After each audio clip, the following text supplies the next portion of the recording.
Moin moin ladies and gentlemen, Donspektor here today with another Donboxing, and for you I have something sent over from our friends at Fosi Audio. Yes, we have the IM4 here, and yes, this has been sent over for them from review, and so standard disclaimer here, we have not asked, influenced or did anything to tell me what to do or not to do, and everything here is exactly how I will find it, because yeah, that's the box here as we can see, still wrapped in some plastic.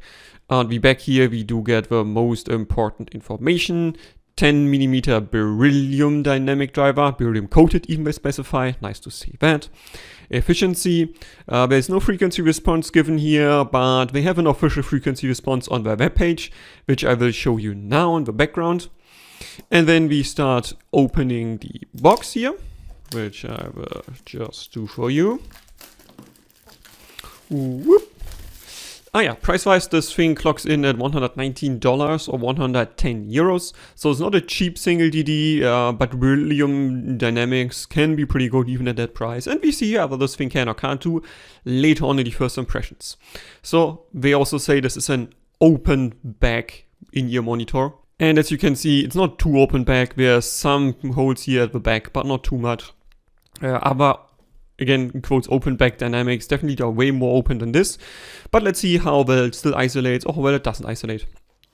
We remove the outer cardboard. And then we get this, I wouldn't say like fake leather textured cardboard box here, very unique looking. And again, this is shiny black on matte black. So again, readability of this ain't too great. Here the unheard, they specify here. Okay, I mean, I can live with that. It opens very easily. I like to see this. Again, you notice Fosi Audio is in the game for quite some time. Some other companies struggle with just opening the box. Then here we do get in the sheet with an additional marketing slogan here. And some information on how to wear this.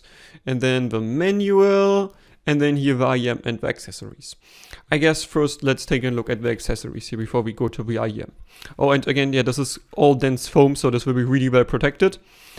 Choop. This is the carrying case. It's medium big, not too big, not too small. Let's give it a squish. Medium squishy, not too much rigidity here, but also not too squishy. Zipper is black on this fake blue leather optic here. Opens very smoothly, like to see that. And then on the inside here, we do get a cable as expected and some ear tips. Let's first check out the cable, I would say. You go all out of the picture here. Yep. Okay. There's the cable. As far as I'm aware, I think this might be the first IM actually. Wouldn't need to do some more research here, but this is the first one I saw. That's why I had asked if they could send it over for review, which they kindly agreed to. And that's the cable here, rather thin for a price of 120 bucks, I have to say. And also the weaving here of the cores ain't too dense, so I've definitely seen better.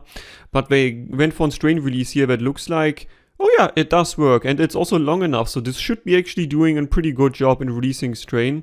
But here you can see this somehow already has some usage markings here, not entirely sure why that's the case.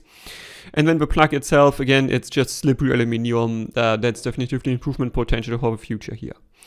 Then let's go a bit further up and check the smoothness. Although it's nicely smooth, even for the weaving, as you can see here, it's not the most evenly done, but it's decent. And the splitter here fits the same style again, matte black. Chin slider has a good amount of friction without having too much, so I like to see this. This should be a nicely usable chin slider. And then two twisted cores going on top of your ears here with ear hooks that are color coded. Like to see this. And as you can see, this is a standard 2-pin here. Sorry for the cut here, my light just died, so I had to plug in the USB to charge it. Yep, color coded as I said, for like flush 2-pin here. And also color matched, as you can see, again, matte black aluminum cylinders. Springiness of the cable, let's check that. Not too springy. Bending radius is about average, so that should work for pretty much everybody. Then let's take a look at the ear tips. Oh, we actually get 3 sets of ear tips. Nice. Let me remove this. And, oh, actually we have replaceable nozzles even. Oh, that's cool to see. I like replaceable nozzles. That means you can clean them relatively easily without running into danger. of getting some dirt or liquids in your IEM. So that's nice to see. And the actual ear tips, let's take a look at them here. This has balanced, this has bass, and this has deep bass. Okay, yeah, okay. Let's see the difference. So deep bass is medium average outlet diameter. Bass here is a bit bigger. This looks like it's random air silicon tips you also find at ISN IEMs, for instance, or LZ Audio IEMs. They have the exact same ear tips. These are not bad. These are relatively thin and squishy. Let me remove one to show you.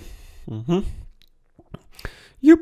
Relatively thin material on the outside, pretty squishy, but that's why it also conforms to your ear relatively nicely.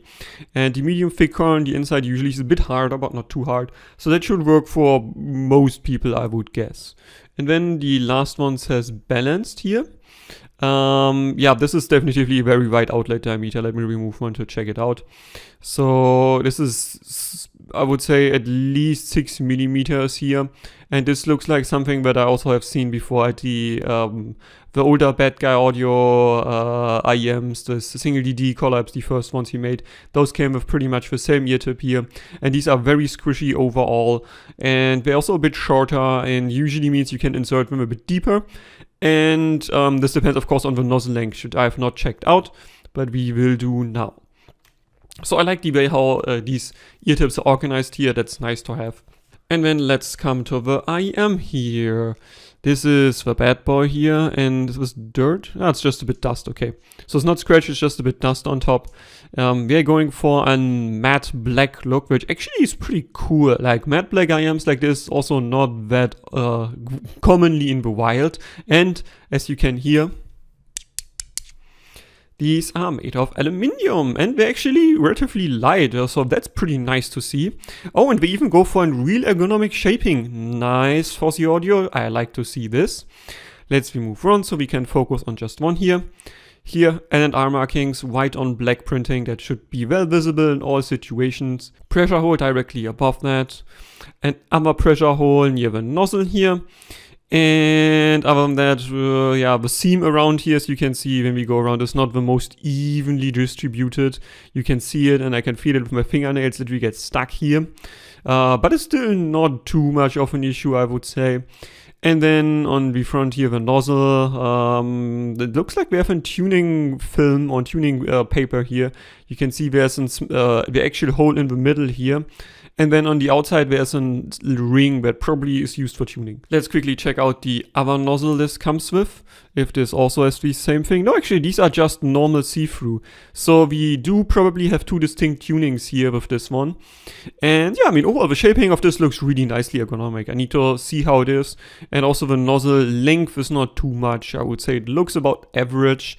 And let's see how easy this is to twist out. Bit of friction or like bit of force needed, but not too much here. And then we can directly see the DD behind this. So this is pretty cool, I would say, for a first attempt in IEM. It looks really nice overall.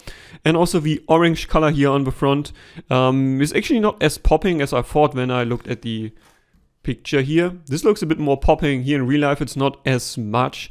So I guess they could have even been for an even more orange, or like an even more bright orange here, so that popped a bit more.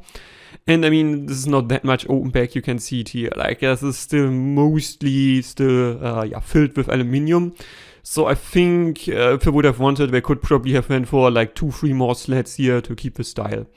But yeah, that's it for the unboxing part. Now we record a quick first impressions after that.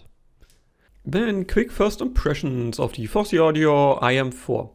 So when I put this in, I was like, it's not bad, but also it's not great considering the price. And my main problem is somehow it's a bit spicy in the lower treble and upper mids, and more than I like so. And then it combines that with a complete lack of upper treble, so it sounds pretty low res to my ear. And when I throw on the graph as I did now in the background, I mean, you can clearly see this has a bit too much upper mid / lower treble, and it's a bit too peaky, and also it lacks upper treble. But yeah, for more details, especially because it also comes with a replaceable nozzle, yeah, that will be in the full review. Hope you enjoyed it. Questions, recommendations, or criticisms, please leave a comment. Donspektor out.